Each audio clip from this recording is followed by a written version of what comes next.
ஓம் சாந்தி. 1969 அவ்யக்த முரளிகள். தாக்கம் நம்மீது ஏற்பட்டால் இதைவிட அகர்பத்தி நல்லதாக உள்ளது. எப்பொழுது குழந்தைகள் நறுமணமிக்கவர் ஆவீர்களோ அப்பொழுது வாயுமண்டலம் அமிழ்ந்துவிடும். ஓம் சாந்தி. 21/1/1969. 1. ஓம் சாந்தி. அவ்யக்த பாப்தாதா, மதுபன். அமிர்த வேளையில் பிராப்தமான தெய்வீக செய்தி. நிலையான மற்றும் துண்டிக்கப்படாத நிலை. இந்த பரிசை புத்தி என்ற பெட்டியில் பாதுகாப்பாக வைக்க வேண்டும் என்று வதனம் சென்றதும் அனைத்து குழந்தைகள் தரப்பிலிருந்தும் பாபாவிற்கு அன்பு நினைவுகளை வழங்கினேன். மேலும் கோரிக்கை வைத்தேன். பிரம்ம பாபாவிடமும் கோரிக்கை வைத்தேன். எனது கரம் சிவபாபாவிடத்தில் உள்ளது. அவர் என்ன செய்விப்பாரோ அதை நான் செய்வேன் என்றார் பிரம்மா பாபா. நான் சிவபாபாவிடம், பாபா, தங்களது குழந்தைகள் அனைவரும் வந்துள்ளனர். தாங்கள் அனைவரின் ஆசைகளை பூர்த்தி செய்யக்கூடியவர். பாபா, எங்களது ஒரு ஆசையை பூர்த்தி செய்து விடுங்கள் என்று உரைத்தேன். பாபா உடனே ஒரு கிளையை காண்பித்தார். அதன் நடுவில் விதியை விலக்கினாலும் விலகாது என எழுதப்பட்டிருந்தது.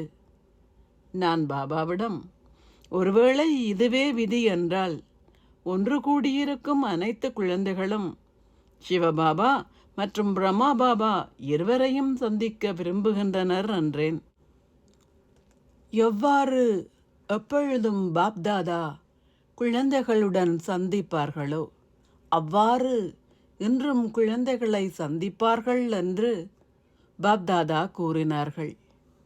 பிறகு சிவபாபா பிரம்மா பாபாவிடம் தங்களுடைய கருத்து என்ன என்று கேட்டார். எப்பொழுது குழந்தை பெரியவராகி விடுகின்றதோ அப்பொழுது தந்தையும் குழந்தையும் சமமாகி விடுகின்றனர். நானும் கூட அன்பிலும் அன்பான குழந்தையின் கருத்தில்லாமல் எதுவும் செய்ய இயலாது. முதலில் தந்தை, பிறகே குழந்தை. இப்பொழுதோ முதலில் குழந்தை, பிறகே தந்தை.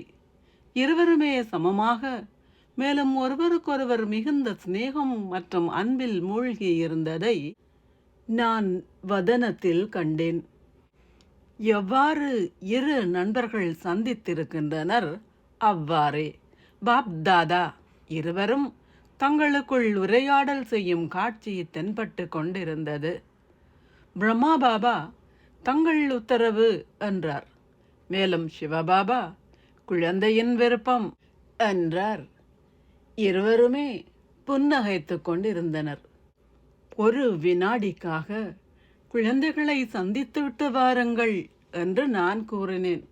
அச்சமயம் இருவர் பக்கமும் பார்த்தேன். சிவபாபா என்ன உரைத்தார் அது பிரம்மா பாபாவிற்கு சம்மதமாக இருந்தது என்பது கண்களுக்கு புலப்பட்டது. உடனே பாப்தாதா செய்தியை பெற்று வருபவரின் உடலில் எழுந்தருளினார். அதாவது குல்சார் தாதியின் உடலில் எழுந்தருளினார். மேலும் கூறினார், உங்களை ஆக்காரி ஆக்குவதற்காக பாப்தாதா இப்பொழுதும் நிலையாக உள்ளனர், மேலும் நிலையாக இருப்பார்கள். இப்பொழுது பாப்தாதா ஆன்மீக ரத்தினங்களாகிய உங்களை சந்தித்த பிறகு விடை பெறுகின்றனர். பின்னரும் சந்திப்பார். எது நடைபெறுகின்றதோ அதில் நன்மை உள்ளது. பாப்தாதா மற்றும் நன்மை, வேறு வார்த்தை இல்லை. அவ்வளவுதான். பாப்தாதா இந்த இரு இனிய வார்த்தைகளை கூறினார். மேலும் அவ்வக்தவதனம் சென்று செய்தியை பெற்று வருபவரிடம், அதாவது சந்தேஷியிடம் எவ்வாறு இவ்வேளை பாபா ஒவ்வொருவருக்குள்ளேயும் உள்ள அன்பு மற்றும் நினைவை பார்த்துவிட்டு வந்திருக்கின்றார்களோ அவ்வாறு நினைவு மற்றும் அன்பை எப்பொழுதும் நிலையாக வைத்திருக்க வேண்டும்.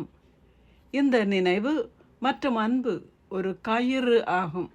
அக்கயிற்றை நிலையானதாக வைத்து கொள்ள வேண்டும். இக்கயிற்றின் காரணமாக இடையில் சந்தித்து கொண்டே இருப்போம் என்று சொன்னார்கள். பாபா கூறினார், படைத்தல் காரியம் எவ்வாறு ஆதியிலிருந்து நடைபெற்றதோ இறுதி வரை அவ்வாறே நடைபெறும். வித்தியாசம் இருக்காது.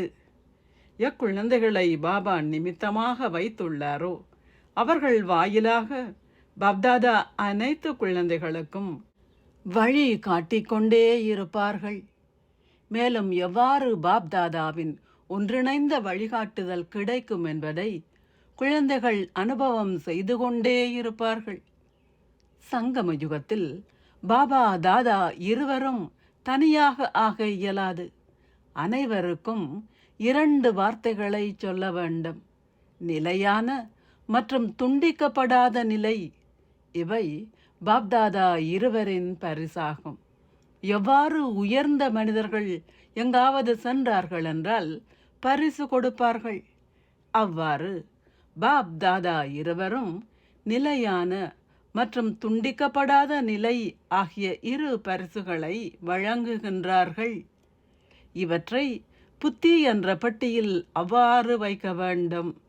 எவ்வாறெனில் எவரேனும் அவற்றை திருட எவ்வளவுதான் முயற்சித்தாலும் கூட பரிசு உங்களிடமே இருக்க வேண்டும் என்று பாபா உரைத்தார். பின்னர் பாபா, இப்பொழுது சிறிது நேரத்திற்காக விடைபெறுகின்றேன். பின் எப்படி எப்படி காரியம் இருக்குமோ அதற்கான வழிகாட்டுதலை வழங்கிக் கொண்டே இருப்பேன் என்று கூறினார். ஓம் சாந்தி. நன்றிகள் பாபா.